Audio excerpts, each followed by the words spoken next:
Jim Alexander here with Real Talker at the I Have a Dream Foundation event. I am talking to all the celebrities walking the red carpet, so stay tuned for interviews. I have Regina King and more. Jim Alexander here with Real Talker, speaking to Regina King. Regina, this is a pretty cool event. It is. It's really about fostering the youth and, sticking with them. Yes. What does this event mean to you, and kind of what brings you out here? I guess what makes this most special to me is that it's based in LA. I'm born and bred in LA. As a person that has influence, and I think a lot of us who have influence want to find ways to put that into action in places that we grew up. And so I have a special affection for I Have a Dream LA because it's in my city.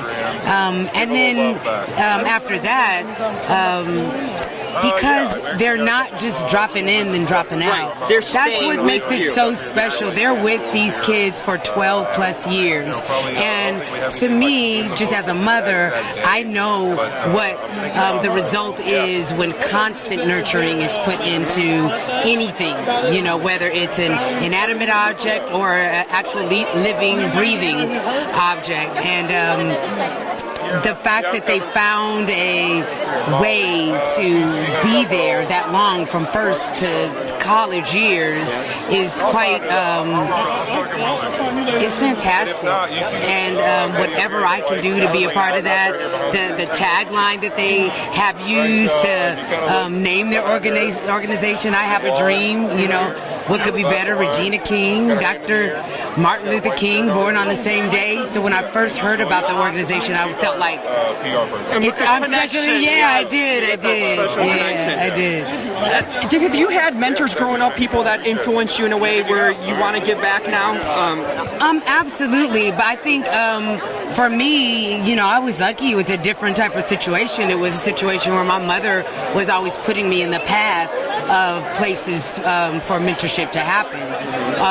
A lot of these kids don't have that opportunity. They're in unresourced communities, so they're stepping in, providing those resources. I was lucky enough to have those and have access to those. So yeah, I feel like it's important and part of the gift that I've been given to create more awareness to an organization that's doing that. Now, after all the awards madness, in a sense, have you recovered? Have you taken time off to do anything to just relax and get away? No, I pretty much worked through most of the awards season, and I'm still working now. Working on Watchmen, this new HBO show. Really excited about that. Really happy to be back to work. That awards season is a beast of its own, so it's like I know how to work that part of the brain. So it's good to be back at home, if you will, exercising that part of my brain. Thank you so much for joining me. I appreciate it. Jim Alexander here with Real Talker with the Los Angeles Rams, Andrew Whitworth. Andrew, what brings you in to this event? This is a great event to kind of foster our future kids and the next generation in a lot of ways. What's your involvement in it, and how do you feel about this event? Well, I think it's just an honor to get an opportunity to come out and just support really good programs in LA. And I think moving out here a couple years ago and be part of the Rams, it was important to me to invest in the community and really, find a way to make a difference and make the place better that you live. And so being here and seeing what this foundation does and the ability they have to invest in these kids is something easy to want to be a part of.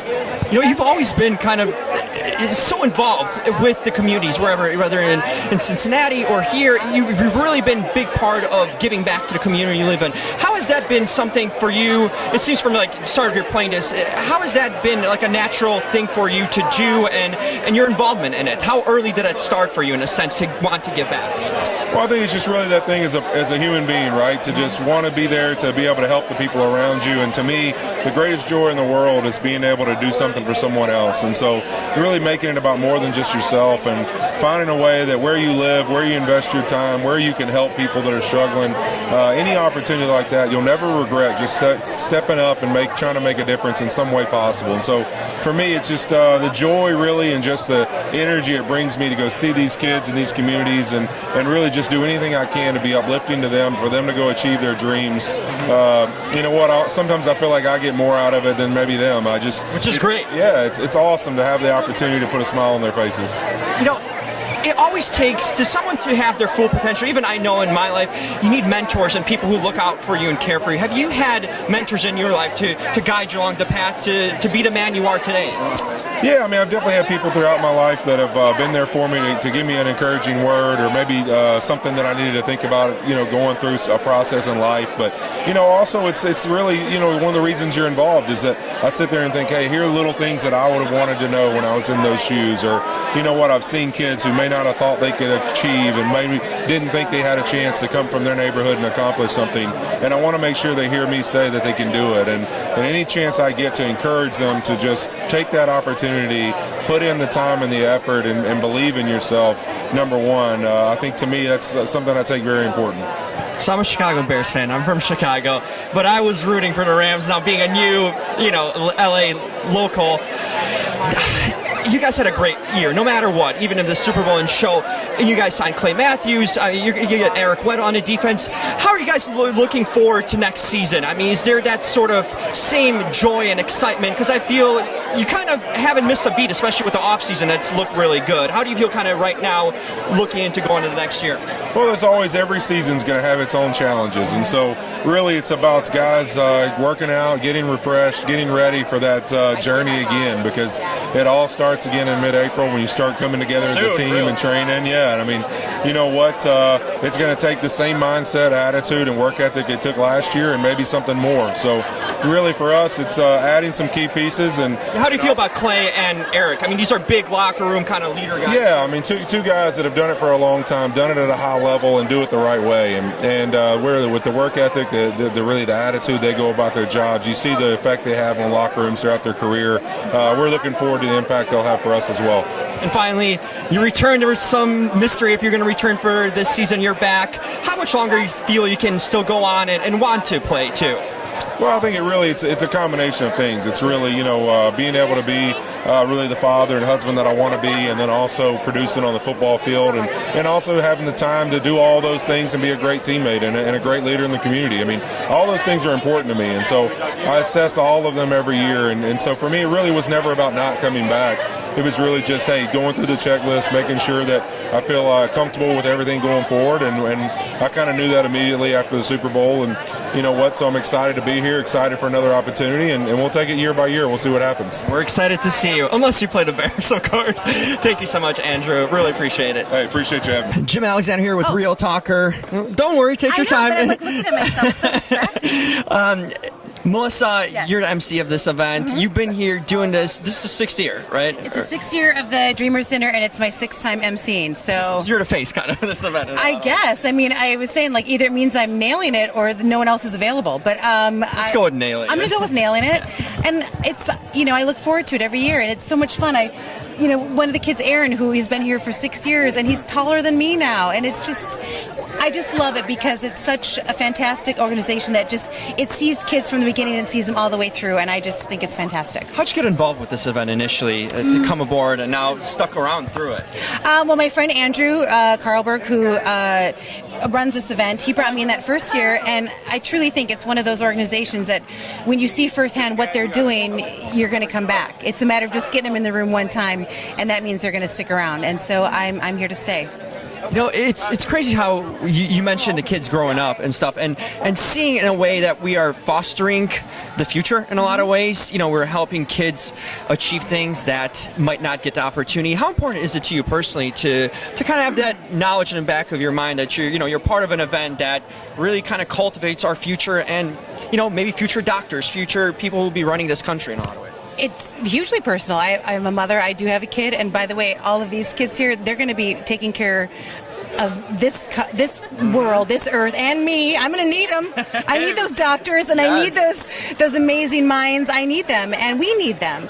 And most of the charities that I really have my heart are always the ones that involve kids.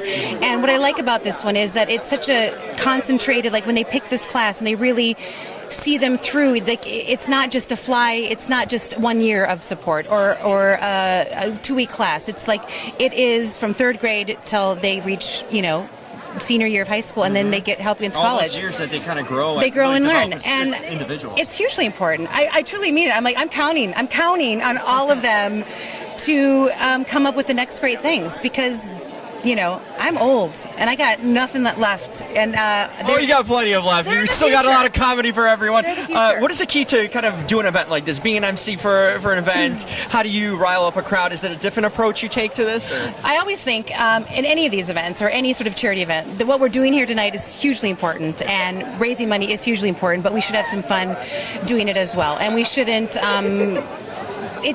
take ourselves seriously, take the cause seriously, but have some fun doing it. I find that people, when they're laughing, tend to give up more money. Oh, well, that's a good cue. And also maybe a little, some wine doesn't hurt either. So I like the magic combination of laughter and a little bit of Chardonnay, and then those pockets just open up. There's the key for the event. She's the MC. Thank you so much for joining. Thanks for having me. Jim Alexander here with Real Talker. I am talking to Michelle Prada. I like your name. It's very stylish and fashionable. Thank you. My mom's name is actually Chanel Prada, believe it or not. Hey. Can't make this stuff up, right? So, yeah. And my stepdad is Bolivian, so people always think it's an Italian last name, but it's actually a Bolivian last name, believe it or not. What brings you to this event? This is a cool event, basically kind of fostering the youth into the future. How did you get involved with this and hear about it? Well, our show Vida has this incredible showrunner, and we have the honor of presenting her with an award tonight. And it's really special because I know I didn't grow up in a neighborhood where anybody around me was doing what I am doing now. And I think the more that we can reach forward but reach as far back as possible, the better it will be, because it's not about you achieving success. It's about making sure that enough of us achieve success so we can change the dialogue and change what's happening right now. Did you have any role models kind of growing up, or people you looked up to guide you along the way? Obviously, you've made a good run for yourself. Yeah, I feel really lucky, and to be honest, I realize now, and I didn't realize at the time, how starved for representation of people that look exactly like me that I was. So what I was inspired by was people like Nina Simone, who I think were really ostracized in their time, but really continued and reflected the times as an artist. And that, to me, even though she didn't look exactly like me, that spirit was something that I found really empowering. Tell me about the show Vida. For those who haven't seen it, what is it about? What can people take away from it?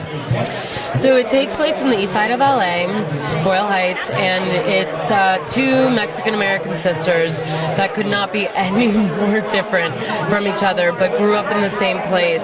And they almost look at leaving their neighborhood, this underserved community, as like a badge of honor. It's like, I made it out. And their mom passes away, and they have to come back and really address the parts of themselves that they feel they've left behind, because we never really do that, and we have to embrace everything. And especially as Latinx people, they're children of immigrants. You can be American and be Latin American. What does that look like? Preserve your culture. Exactly, and it's not about abandoning the parts of you that unfortunately aren't always being accepted by the dominant culture. It's like admiring that and just being proud of that and what that looks like. What have you learned from this show? I'm guessing there's some things you probably take away to your actual personal life. Is there anything that stands out? Yeah, Emma is a complicated little mama, but the way she walks into a room has completely taught me so much about that. She feels like she belongs, and if someone tells her that she doesn't, she makes it very clear that she does. And that, to me, as an actor, as Michelle, it's been such a powerful example of something that I want to bring into my life as well. And that I have been a little bit, but and I didn't realize how much I hadn't been until I realized what it was like to play a young woman that did. So it brought it out of you. Yeah, I had to. I had no choice. And then having Tanya Saracho on set, who does exactly that, I always kind of look to her and I'm like, okay, I'm gonna do what she's doing. So it's good. That's a good example. Thank you. It is. Thank you so much. Yeah, I know. We can make it more intimate that way, right? Hair's on point. Everything's good. Tanya Sriracha. I was gonna say, I hope I don't say sriracha. I'm like, because I'm thinking, I'm sure you've heard that, right? Yeah. Like a spicy like sriracha. Yeah. You might have that spice to you too. What brings you out here today, Tanya? Like, what sort of connection you have with this mission, in a sense, because this is a really great cause of nurturing the future, really, or potentially, I've spoken to some people who walk the red carpet, and it's like we are fostering, in a sense, future generation, future potential doctors and lawyers that might not get that opportunity.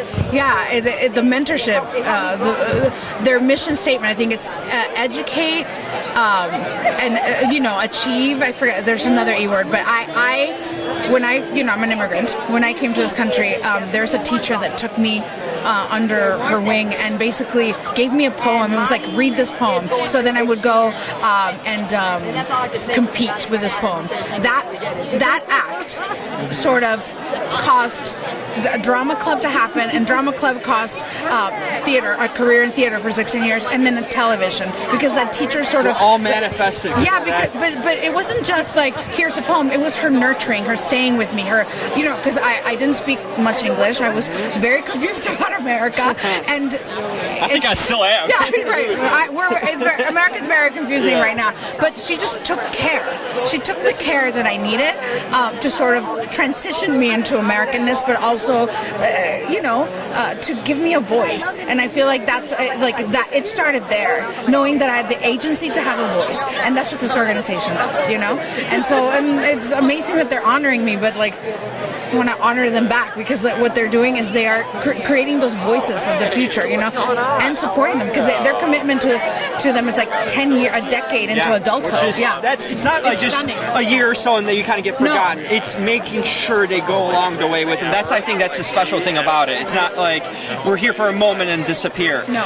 How important are mentors? In a sense, that's such a thing that it's overlooked a lot in society. Having someone mentor, especially when you're young, guiding you along the way and giving, like even your example, that boost of confidence, and that kind of ability to go for it. They can make the difference, especially in some communities. Parents because they're fighting the good fight, they don't have the time to sort of do that preparation stuff for the world in the same way, academically, And so when you have mentors like this that dedicate themselves to that, it makes all the difference. It's like they grant you an access in a way, So it's just a magnificent organization. But you already know that. But it absolutely really is, yeah. Tell me about your show, Vita. How did it come about? What sparked it for you? Is it personal? It would seem like it would be a personal movie to you in a lot of ways. Well, the show, I mean. Well, Stars pitched the idea to me. They wanted a show about gentrification, which is gentrification of a Latinx space by another Latinx. Mm-hmm. They wanted a show about millennial females on the east side of LA. So that's 3 charts. They were like, this is the assignment. Can you do something? I was like, you got it. So I was like, when I got home, I was like, what have I just agreed to? But then I just sort of found myself in each character, put myself, the queerness, the stuff I knew. The people you probably knew in your real life too, in a lot of ways. So then it became mine in that way. So, and then now here we are, about to premiere season 2, May 23rd. And for people who haven't seen the show, can you elaborate a little bit? What is it really about? And the core message of it, the takeaway that you want people to kind of get from it, or at least feel? I never think of what people will get. I just want to offer a look, a truthful, authentic look inside the lives of these Latinas, which we don't get a lot of. Mm-hmm. We right now, after the cancellation of One Day at a Time, there's 4 Latinx theme shows on the air. So we don't get a lot of chances to just be, in our darkness and also in our light. And that's all I wanted to do, not fetishize the queerness, not be didactic or have teaching moments about it, just have them be. And I think that's the most radical thing I can do. Whoever's watching can embrace it in their own way. Yeah. Which is, or have their own opinion. Because also in gentrification, I don't pick one side or the other, because by embodiment, these girls are gentrifiers, they're gentrifiers themselves. So there's no right or wrong in this. So also there you have to sort of choose, Season 2, that means it's a good thing. It's going to keep on going. Thank you so much, Tanya. Nice to meet you. Me too. Thank you.